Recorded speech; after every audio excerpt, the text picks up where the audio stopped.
Hello everyone, I'm here today to do a review of the General Theory of Oblivion by Jose Eduardo Agausa, which is an Angolan writer, and that's why I read this, because this month Angola was one of the chosen countries for Invisible Cities.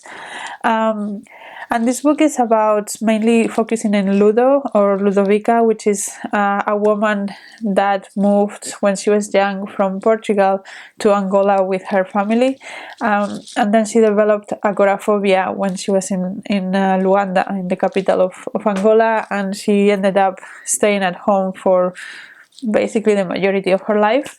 And it is very interesting because we see all of the political events and political turmoil and the independence, the socialist times, the capitalist times, the civil war, all of that happens while she is inside.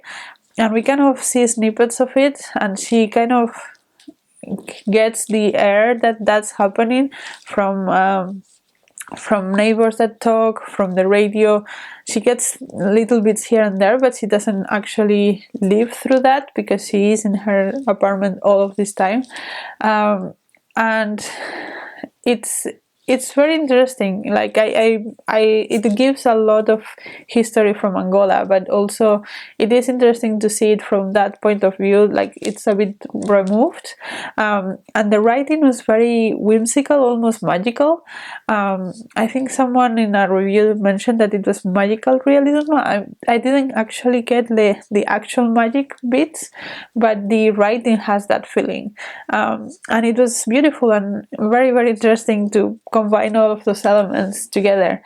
There was also a little bit of a mystery at some point because there is this woman in Angola trying to find, I think it was her mother, and because she doesn't know who her biological mother is, and somehow she knew that she was in Angola, so she just went to Luanda looking for her mother. So that's another element of this book. There are a lot of little elements like that you would never expect to be combined, but this book combines them in a very seamlessly and very interesting way. And it was really rich, the experience. It's one of those books that I almost want to read again because it had so much packed into it, and the writing style, even though it is very beautiful, is not straightforward. So I'm sure I have missed bits of it that I could have enjoyed even more. So yeah, it's one of those books, and you're thinking maybe I should reread it at some point to get all of the things that it has to offer. And it's not a very, very long book. It's, I think, 250 pages or something like that. So it does allow for a reread without too much effort.